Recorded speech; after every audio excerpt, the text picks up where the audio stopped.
자, 오늘 수업 가보도록 하겠습니다. 일단 오늘 선택학습 먼저 나갈 거고요. 선택학습 싹 나간 다음에 50페이지 가서 문제 할 겁니다. 알겠죠? 자, 일단 훈민가라는 작품 보도록 하겠습니다. 보통 군중이나 진포 같은 경우는 안 나오기도 해요. 안 나오기도 하는데 가끔 건너뛰기도 해요, 시험에서. 하지만 중앙중은 무조건 나오니까 일단 보시고요.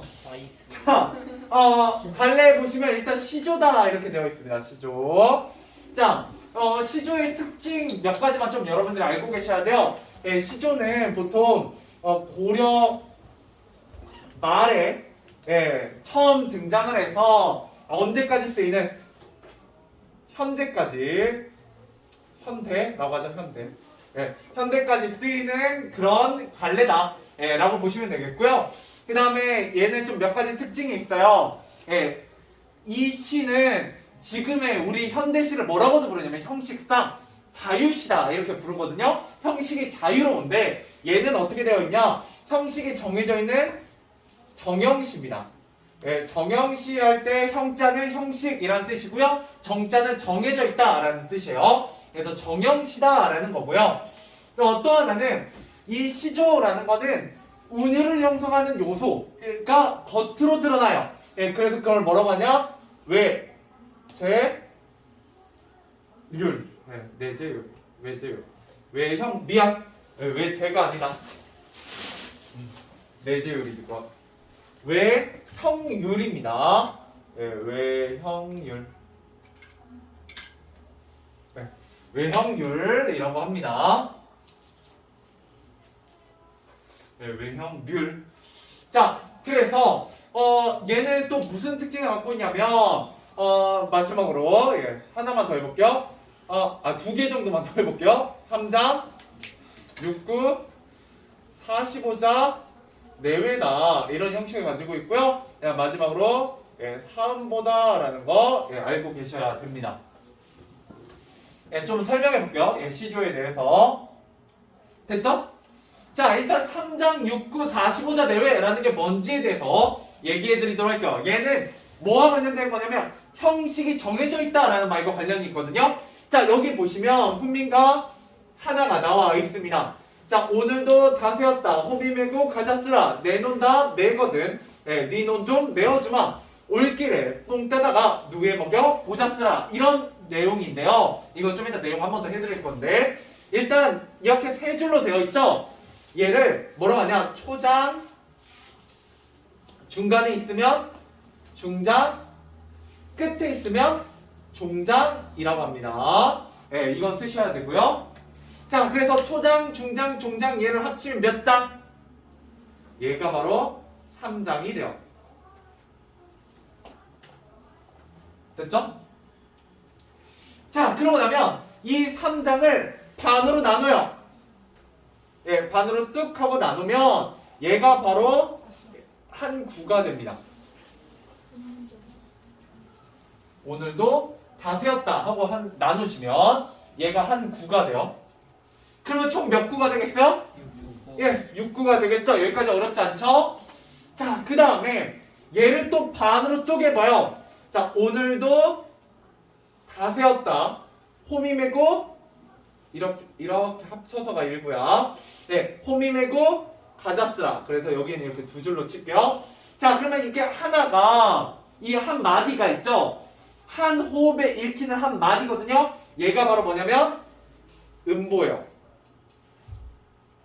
그러면 여러분들 하나, 둘, 셋, 넷 한 줄에 몇 음보를 읽히게 된다. 몇 마디를 읽히게 된다. 네 마디. 그래서 얘가 바로 몇 음보? 이렇게 해서 음보해서 총 4음보가 됩니다. 자, 이렇게 보시면 돼요. 이렇게. 자, 그 다음에 여기에 네모 한번 쳐보실래요? 올길에 네모 한번 쳐보시고 빈 곳이 있는지 없는지 모르겠으나 알아서 잘 쓰세요. 자, 올길에 같은 경우는요, 종장 첫 음보 3 음절 고정 이렇게 해놓고 시조의 형식상 특징입니다. 시조가 좀 내용이 어려워요.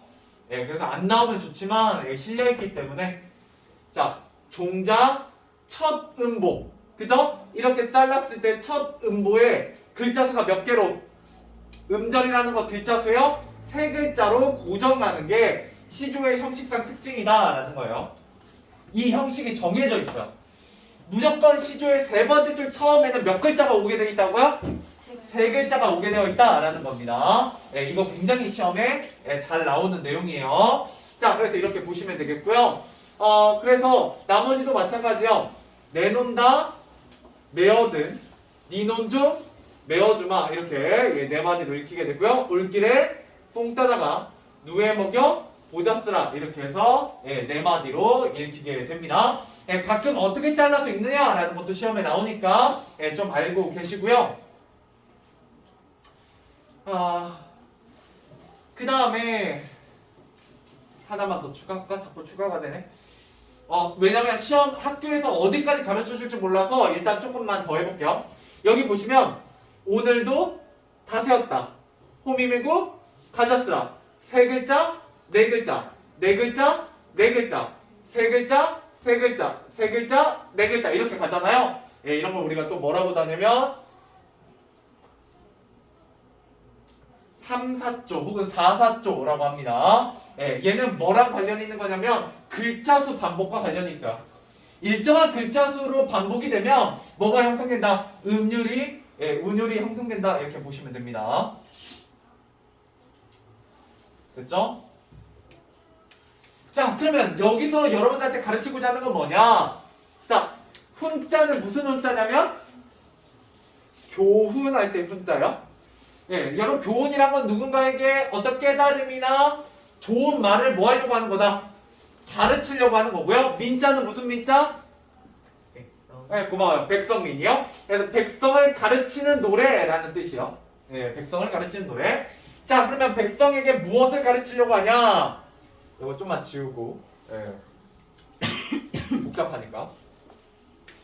자, 오늘도 날이 밝았다. 호미 메고 가자스라. 자, 너네들 뭐 해라? 백성들 뭐 해야 된다? 호미 메고 가자스라. 호미 메고 뭐 해야 된다? 일. 그렇죠. 일 열심히 해라. 이거는요, 부지런함, 이에요. 부지런함. 부지런에 대한 얘기예요. 너네 부지런히 뭐 해야 된다? 농사 지어야 된다. 조선이란 나라는 기본적으로 농민들의 농사를 통해서 나라가 운영이 됐기 때문에 이게 매우 중요한 일이었어요. 백성들이 농사 짓는 게. 자, 근데 문제는 자기 논만 농사 지으면 안 돼요. 내 논 다 매거든. 매어든. 네 논 좀 매어주마. 그죠? 내 할 일이 다 끝나면 집에 가서 쉬는 게 아니고 뭐 해라? 옆집도 좀 도와줘라 라는 거야. 자, 이걸 좀 어려운 말로 뭐라고 하냐면 서로가 서로를 돕는다. 상부상조라고 합니다. 상부상조. 참고로 이 상부상조랑 이 밑에 나오는 근면은요 단답형 문제로 나온 적이 있어요. 중앙 중에서. 중앙 중에서. 여기에 밑줄 긋고 여기에 해당하는 단어를 써라. 여기서 가르치고자 하는 내용이 뭐냐? 이렇게 물어보는 경우가 있었고요. 근면 같은 경우도 아니야. 근데 꼭 중앙중만 나오진 않았고요. 그때 어디였지? 군중이었나 진포였나 그때도 한번 나온 적은 있어요. 그러니까 군중진포 분들도 당연히 알고 계셔야 돼요. 자, 그래서 올길에 뽕 따다가 누에 먹여 보자 쓰라. 돌아오는 길에 누에를 먹여라. 누에가 뭐를 생산해요? 실. 그쵸? 면화라고 하는 그 솜을 생산합니다. 그렇기 때문에 요 마지막에 그냥 일 마치고 농사만 짓고 끝나는 게 아니라 뭐도 해야 된다. 누에 기르는 일도 해라 라고 얘기하고 있고요. 그 다음에 여기서 좀 특징적인 건 뭐냐면 청형어입니다. 오늘도 다 세웠거나 호미 메고 가자구나. 가자 이렇게 얘기하고 있고요. 누에 먹여 보자 라고 얘기하고 있어요. 자, 여러분들 청유형은요. 청유형은 기본적으로 뭐 하는 거냐면 남에게 권유하는 거예요. 여러분 어떤 행동을 시킬 때 권유하는 거랑 그다음 뭐도 있냐면 명령하는 게 있잖아요. 그죠? 자, 여러분 청유형을 들었을 때랑 명령형을 들었을 때 중에 어떤 게 그나마 기분이 덜 나빠요? 청이요. 네. 야 공부해라 보다는 그죠? 이제 곧 시험이 얼마 남았으니까 공부해보자 이렇게 하는 게 둘 다 싫긴 한데 자 아무튼 예, 청유형이 그나마 좀 더 낫죠. 예, 그래서 뭘 쓰고 있지 않다? 예, 명령을 쓰고 있지 않아요 백성들한테. 예, 그렇다는 게 조금 예, 시험 포인트이고요. 자, 그 다음에 밑에 내려가서 자 여러분들 그 앞에서 배운 내용들 예를 들어 엄마 걱정 그 다음에 고향 그 다음에 뭐였지? 하나 더? 아 동백꽃. 자 이런 작품들을 배우면서 여러분한테 이 대담은 1단에서 가르치고자 하는 내용은 뭐냐면 말하는 이예요. 말하는 이. 그죠? 자 그때 훈민가는 분명히 이런 작품을 쓸 사람이면 똑똑한 사람이겠어요? 일반 백성이겠어요? 똑똑한 사람이에요. 양반이 썼어요. 양반이 정철이라는 양반이 썼습니다. 그런데 이 양반이 얘기를 하는데 그 말하는 이는 누구로 설정해놨다고요? 농민으로 설정해놨다는 게 굉장히 중요합니다. 농민으로 설정해놨다는 게. 왜 농민으로 설정했느냐? 자, 여러분 결국 이거를 통해서 말하고자 하는 건 백성들한테 자꾸 뭐 하라는 거예요? 너 놀지 말고 열심히 일해라 라고 시키는 거잖아요. 그런데 만약에 양반이 에헤 하고 와가지고 명령투로 야 너네 일해 라고 말하면 여러분들 듣겠어요 안 듣겠어요? 안 들어요. 안 듣겠죠. 예, 그러니까 당연히 누구로 설정해서 같은 농민으로 설정해서 명령하지 않고 뭐 하더라? 청유를 통해서 예, 농사일을 열심히 하자고 권유하는 느낌으로 시를 작성했다라는 게 예, 특징입니다. 자 그러면 농민으로 설정했기 때문에 뭐 하게 된다? 이 노래에서 전달하고자 하는 교훈을 친근하고 거부감 없이 농민들이 받아들이게 만들었다라는 거예요.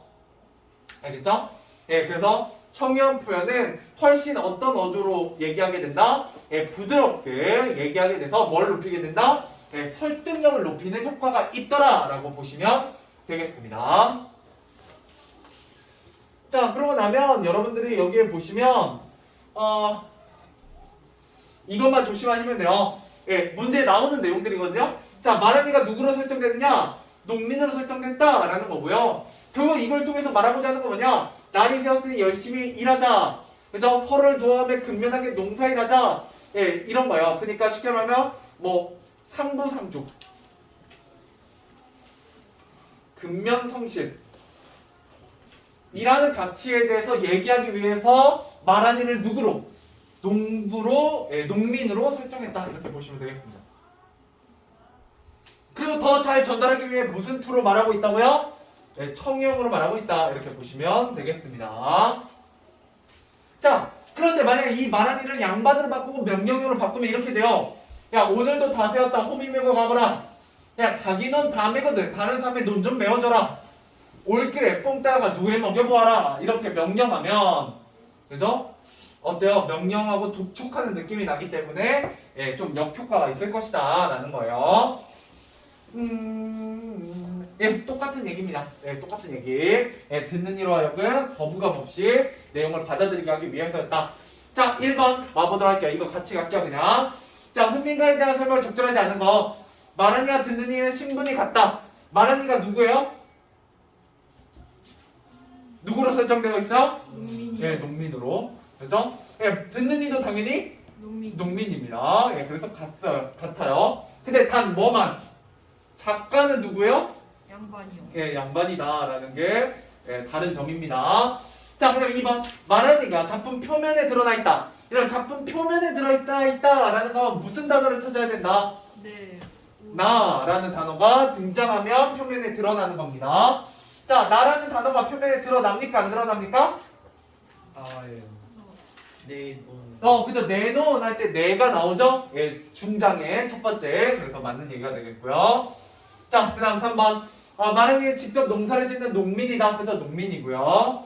자, 4번. 작품을 쓴 작가와 마른이의 신분이 달라요. 그죠? 자, 5번. 마른이는 듣는 이에게 부지런히 일할 것을 뭐 하고 있어요? 청유하고 권유. 있어요. 그렇죠. 예, 청유하고 있다, 권유하고 있다. 예, 권유가 좀 더 어울리긴 하겠네요, 이때. 예, 청유하고 있다, 권유하고 있다. 이렇게 보시면 되겠죠? 정답은 5번입니다. 여러분 이거 안 읽어도 알겠죠? 몇 번이 정답이에요? 우리가 배운 거 딱 하나밖에 없어요. 네, 3번입니다. 네, 여러분 다른 건 기억하지 마세요. 근면성식 상부상조이고요. 굳이 어렵게 나오면 뭐만 어렵게 나왔냐? 첫 번째 줄이나 세 번째 줄에 밑줄 긋고 물어보는 경우에 상부상조 쓰면 틀렸다고 하는 경우가 제일 어렵게 나온 경우였습니다. 상부상조 무조건 어디만? 중장만. 예, 두 번째 줄만 해당이 돼요. 자, 넘어가 보도록 할게요. 자, 수필 가보도록 하겠습니다. 오늘 내가 보기엔 수필까지만 하면 되긴 하겠구나. 자, 수필. 자, 수필은 어떤 특징을 지녀요? 나의 인생. 그쵸? 네. 그렇죠. 경험. 그죠? 의미 있는 경험을 쓰게 되고요. 자, 어떤 형식이 정해져 있다, 안 정해져 있다? 요거는 정해진 형식이 없어요. 그렇기 때문에 누구나 쓸 수 있는 비전문적 글이고요. 비전문적 글. 자, 무엇이든 주제가 될 수 있어요. 나의 이야기를 하는 겁니다. 자, 그래서 요 흑장난에 대한 얘기를 할 거고요. 이때 흑장난에 대해서 어떻게 생각하냐라고 했을 때 이 글쓴이는 흑 자연에 대해서 소중하고 가치가 있다라고 생각해요. 긍정적으로 생각합니다. 자, 그래서 특징. 아이 엄마와 나와 증조 할머니의 흑에 대한 태도가 대비됩니다. 아이 엄마는 이제 좀 이따 나오겠지만 흑장난 하는 거에 대해서 어떻게 생각해요? 안 좋게 생각해요. 흑장난하지 마라 라고 얘기합니다. 그에 비해서 나의 증조 할머니께서는 내가 흑장난 하는 것에 대해서 어떻게 생각하셨다? 좋게 생각하셨다. 뭐 이런 얘기가 나올 거고요. 현재 아파트 공간과 과거 글쓰기가 자랐던 공간이 대비됩니다. 현재 아파트 공간에서는 흙을 찾아보기가 쉽다, 어렵다? 어려워요. 어렵다. 이런 얘기 할 거고요. 과거에 나는 자연 속에서 살았다. 뭐 이런 얘기를 할 겁니다. 그래서 일상의 경험을 통해 현대인의 삶을 성찰하고요. 그를 통해 얻은 깨달음을 전달하고 있다라는 거예요. 그래서 항상 수필은 자신을 성찰하고 어떤 깨달음을 전달하는 글이다. 이렇게 보시면 되겠습니다. 자, 빠르게 읽어볼게요. 잘 따라와 보세요. 자, 흙을 밟고 싶다. 제목에서부터 흙에 대한 긍정적인 얘기를 할 거라는 거 알 수 있겠죠? 자, 동네 꼬마들이 흑장난하고 있다. 그것도 흙냄새가 향기로운 아파트 정원에 앉아서 출입금지라는 팻말에도 아랑곳 없이 흙에 풀썩 주저앉아 노는 모습이 좋은 놀이터라도 발견한 듯이 신나 있는 표정이다. 자, 화단 내에 들어가지 말 것을 주의를 주어야 함에도 나는 동심으로 돌아가 모르는 척 그들 노는 모습을 망연자실 지켜보고 있다. 자, 아파트 내에서 그나마 흙냄새 나는 곳이 있다는 게 다행이라는 생각이 들었기 때문이다. 곱슬머리 남자아이가 운동화를 벗더니 신발 가득 흙을 담기 시작했다. 그죠? 이러면 이제 엄마한테 뭐 할 거다? 등장 맞겠죠. 그죠? 자, 침실한 트럭을 만들기 위한 것이라고 한다. 이에 뒤질세라. 그중 가장 나이 어려 보이는 여자애는 무엇을 하려는지 흙을 산더미처럼 쌓기 시작했다. 흙을 갖고 온갖 놀이를 구상하는 모습이 어찌나 진지해 보이는지 군데군데 나무와 화초가 심어진 정원이 그들의 천국이냐 평온한 게와 이를 데 없다. 한데 그것도 잠시였다. 아이를 찾던 곱슬머리 소년의 엄마가 헐레벌떡 달려오더니 다짜고짜 아이를 야단치기 시작했다. 놀이터를 놔두고 왜 하필 더러운 흙을 만지며 논의하는 것이었다. 자, 트럭을 만들려고 흙을 담아 놓은 운동화를 보자 아이의 엄마의 얼굴을 더 일그러졌다. 새 신발에 흙을 묻혀놓아 짜증스럽다는 표정이다. 내버려 두세요. 흙놀이도 자연을 알게 하는 산공부인데 라는 말이 목구멍까지 올라왔지만 차마 입이 떨어지질 않았다. 아이의 옷에 흙을 묻히는 걸 싫어하는데 불난집에 부채질하는 격이 될 것 같아서였다. 자, 불난집에 부채질하는 격. 이거 뭐예요? 네, 속담입니다. 속담을 인용하고 있구나 정도만 알고 계시면 되겠고요. 자, 그래서 읽어볼게요. 흙을 가득 실은 운동화 트럭을 운전해보지 못한 채 엄마 손에 이끌려가는 아이의 모습이 안타까웠다. 흙 내음을 맡으며 모처럼 도시의 딱딱함으로부터 해방된 것 같은 기분을 아이들은 느꼈을 터였다. 그래서 나는 그 흙장난에 대해서 굉장히 긍정적으로 생각하고 있다는 걸 볼 수가 있네요. 자, 기성세대의 고집이 아이들의 감성을 짓누른다 생각하니 왠지 씁쓸한 생각이 들었다. 자, 물론 아파트에 놀이터가 한두 군데 있긴 하지만 모두 모여서 부드럽고 촉촉한 흙의 감촉에는 비할 바가 못 된다. 온통 시멘트 바닥에다 빼곡빼곡 붙어있는 빌딩숲에서 어찌 생명의 경이로움을 가슴으로 느낄 수 있더랴. 신기한 장난감도 오래 가지고 놀며 흥미를 잃기 마련인데 온갖 놀이기구가 풍성해도 풀 한 폭이 자라지 않는 아파트 놀이터의 실증을 느꼈을지도 모른다. 자, 그래서 넘어가 봅시다. 예, 아이 엄마는 흙을 가지고 노는 거에 대해 부정적으로 생각한다. 뭐 정도만 아시면 될 것 같네요. 자, 나도 어렸을 때 흙놀이를 즐겼다. 이제 어디로 가고 있어요? 자신의 어린 시절 과거로 가고 있네요. 예, 과거에 대한 얘기입니다. 예, 회상하고 있어요. 자, 학교 이동이 잦았다. 아버지께서 외지로 발령나자 어머니는 나를 사랑채에 사시는 증조할머니와 기거토록 하셨다. 예, 살도록 했다. 비행기나 차를 타는 일에 어느 정도 이상으로 공포증을 갖고 있던 나는 아버지의 부임지로 함께 떠난다는 것은 생각할 수도 없었다. 지나가는 오토바이만 보아도 무슨 괴물을 보듯 무서워서 도망치고는 했을 만큼 문명의 이기. 예, 문명의 이기는 이로운 기계예요. 알겠죠? 이로운 기계에 적응을 못했기에 할머니와 지내는 것을 편하게 생각했는지도 모른다. 교육열이 대단하시던 증조할머니도 어머니 못지않게 자상한 성품이어서 부모님께서는 안심이 되셨던 것 같다. 자, 신기한 놀이시설도 특별한 장난감도 없었지만 나는 할머니와 함께 지내는 게 신이 났다. 촉촉한 흙냄새가 나는 마당에 앉아 손으로 흙을 주물며 놀아도 야단치는 일이 없었기 때문이다. 그래서 흙이 질펀한 마당은 언제나 내 놀이터였다. 길에서 민들레를 뽑아다가 흙을 일구어 심기도 하고 신발에 흙을 담아 할머니 채마밭 고랑에 뿌리기도 하였다. 주위가 어둑해질 때까지 흙장난에 지칠 줄 모르는 나를 보고도 증조할머니 웬일인지 화를 내지 않으셨다. 흙강아지가 되도록 실컷 놀라고 하실 뿐이었다. 생명을 키워내는 흙의 신비로움과 풍요를 온몸으로 느끼게 해주고 싶어서일까. 흙을 만지다 나뭇가지에 찔려 피가 흘러도 할머니는 그다지 놀라지 않으셨다. 할머니 손은 약손이라면 흙 한 줌 손으로 집어 상처난 부위에 홀홀 뿌리는 것으로 치료를 대신하곤 했다. 사람은 흙으로 빚어졌으니 상처도 흙을 바르며 낫는다는 것이었다. 지금 그랬다가는 큰일 나겠죠? 예. 아무튼 이때는 그랬다라는 거예요. 예, 그만큼 증조할머니는 자연에 대해서, 흙에 대해서 굉장히 좋게 생각하셨다라는 거예요.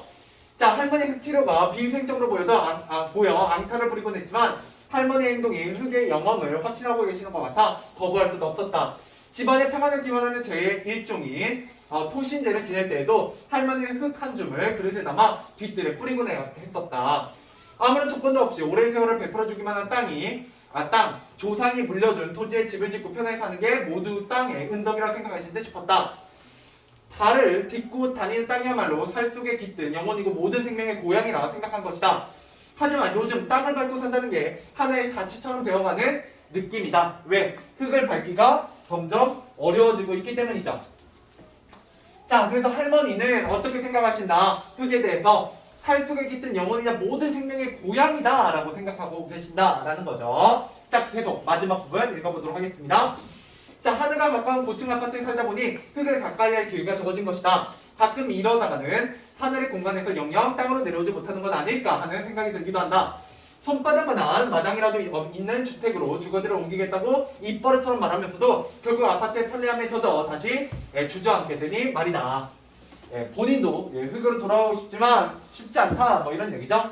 자, 그래서 이제 근래 들어선 마음까지도 시멘트 벽을 닮아가고 있는 것 같다. 5년 동안 한 아파트 통로에 사는 아주머니와는 엘리베이터에서 만났어도 가벼운 목례라는 것 정도가 고작이고 서로 왕래해본 일이 없다. 가까운 이웃이 없다며 훈훈한 정도도 느끼지 못할 텐데 철저하게 혼자 사는 생활에 익숙해져 가고 있다. 지구의 절반 이상이 흐르는 물로 덮여 있음에도 수구를 하지 않고 지구라칭한 것도 흙이 생명의 모태이기 때문이 아닐까. 땅과 멀어질수록 병원을 가까이 한다는 말이 있듯이 무뎌진 심성을 깨우치는 건 자연과 가까이 하는 일이지 않나 싶다. 결국 말하고자 하는 건 이거 마지막 줄만 알고 계시면 돼요. 자, 우리 인간은 뭐와 가까이 해야 된다? 자연과, 그저 땅과 가까이 해야 된다. 이런 얘기를 길게 한 겁니다. 자, 그러고 나면 여러분 현재, 과거의 상, 현재죠. 이거 어디서 봤던 거예요? 네, 고마워요. 동백꽃에서 봤던 겁니다. 이런 걸 뭐라고 한다? 역순행적. 네, 역수행적 구성이고요. 네, 혹시 물어볼 수 있어요. 뭐랑 같은 구성이다? 네, 동백꽃과 같은 구성입니다. 우리 앞에서 배웠던 소설과 같은 구성이다 라는 거 좀 알고 계셔야 돼요. 단, 동백꽃은 허구의 이야기, 소설이고요. 얘는 수필이다 정도가 좀 다르겠네요. 자, 넘어가 보도록 할게요. 문제를 바로 가보겠습니다. 왜냐면 얘는 시험 범위에 잘 포함이 안 돼요. 예, 풍민가는 잘 포함되는데 얘는 좀 안 되기 때문에 자, 바로 문제로 가볼게요. 1번. 자, 아파트 정원에 흙을 가지고 놀며 즐거워하는 동네 아이들을 보았다. 맞아요, 틀려요? 맞아요. 맞아요. 자, 2번. 어린 시절의 추억을 잊지 못해 작은 마당을 지닌 주택으로 이사했다. 아니에요. 그죠? 나는 계속해서 흙이 있는 주택으로 이사하고 싶었지만 이사했다, 못했다? 못했어요. 못하고 계속 어디에 살고 있다? 아파트. 아파트. 예, 좋습니다. 정답은 2번이에요. 예, 뭐 나머지는 굳이 볼 필요 없고요. 자, 2번. 흙에 대한 사람들의 관점으로 적절하지 않은 것은 자, 1번. 나는 흙을 통해 자연을 배울 수 있다고 생각한다. 그쵸? 예, 그래서 흙을 가지고 노는 어린아이들이 그걸 통해서 자연을 배우기를 예, 바라게 됩니다. 2번. 나의 증조할머니 흙을 생명의 근원으로 여긴다. 맞아요. 네, 맞아요. 3번. 나는 흙을 멀리하면 마음이 삭막해진다고 생각한다. 맞아요. 네, 나는 흙을 멀리했고 결국 뭘 닮아가고 있다? 시멘트를 닮아가고 있다. 그래서 이웃과도 소통하지 않고 있다. 뭐 이런 얘기를 했었죠. 자, 4번. 곱슬머리 소년의 엄마는 흙을 더러운 것으로 여긴다. 맞아요. 네, 맞아요. 자, 5번. 나의 어머니와 아이는 흙 속에서 지내야 한다고 강조했다. 아니에요. 어머니가 아니라? 증조할머니. 네, 증조할머니죠. 그래서 정답은 5번이고요. 자, 그 다음 3번. 이 글의 내용을 바탕으로 다음 구절에 담긴 의미를 쓰시오 라고 했습니다. 자, 마음까지도 시멘트벽을 닮아가고 있는 것 같다. 자, 이거는 내가 어떤 상태에 놓여있다. 다른 이웃들과 소통한다, 안 한다? 안 한다. 그래서 이렇게 해보죠. 마음이 시멘트벽처럼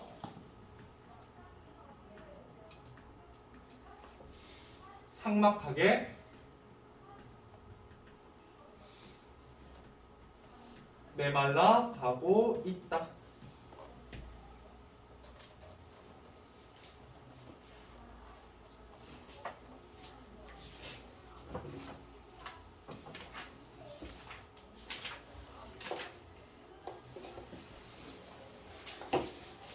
자, 50페이지 펴보죠.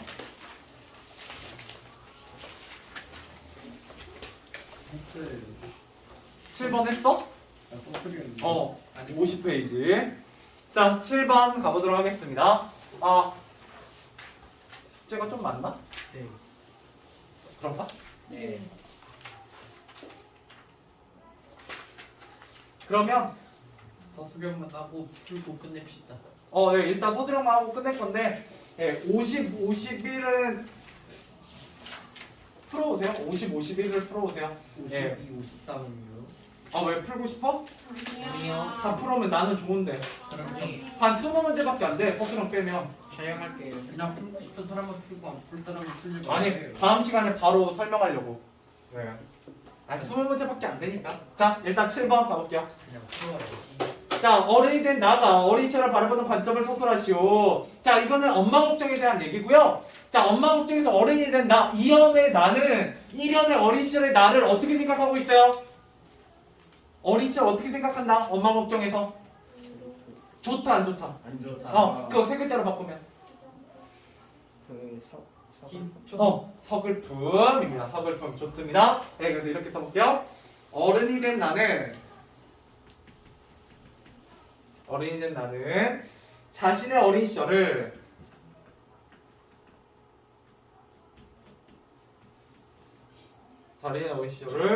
외롭고 서글픈 시기로 바라보고 있다. 네.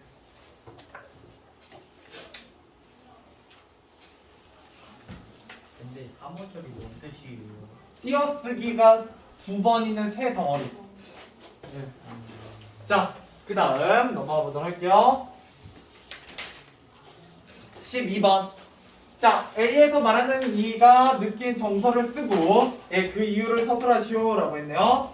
자, 가보죠.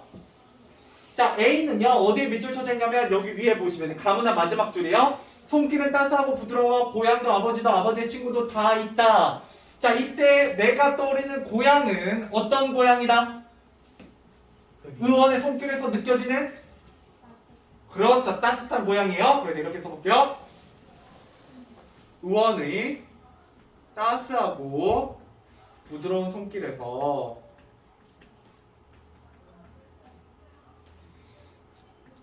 고향과 아버지를 떠올렸기 때문에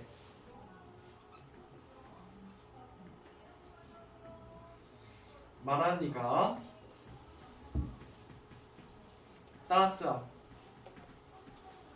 반가움, 친근함의 정서를 느끼고 있다.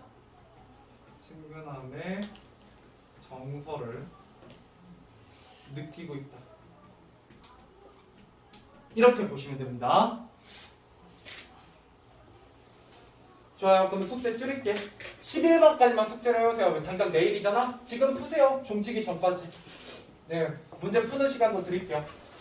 네, 마란니가 따스함, 반가움, 친근함의 정서를 느끼고 있다. 또 제가 숙제를 많이 내는 걸 별로 안 좋아하기 때문에 지금 푸세요. 1번부터 11번까지. 딱 10문제네요. 제가 아는 쌤들과는 다르군요. 네. 착하시다. 다음 시간에 바로 11번까지 해설할 거니까 지금 푸세요. 내일이에요. 어차피 국어. 예, 지금 푸시면 돼요. 빨리 풀으면 좋은 것 같아요. 못 푸시는 분은 어쩔 수 없고요. 예, 신입생이어서.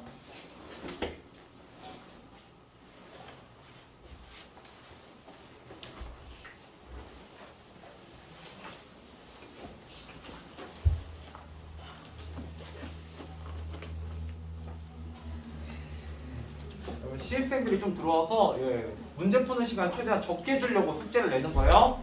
좀만 이해해 주시고요. 대신 숙제는 많이 안 낼게요.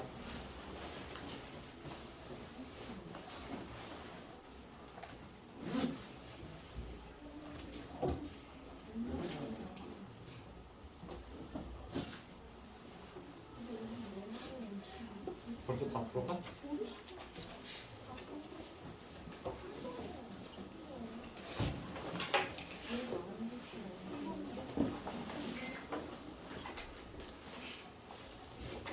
마음이 벌써 집에 가는구만.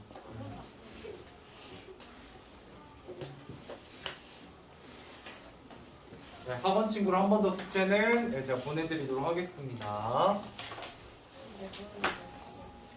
자, 고생하셨어요. 작품과 동시에 끝났다.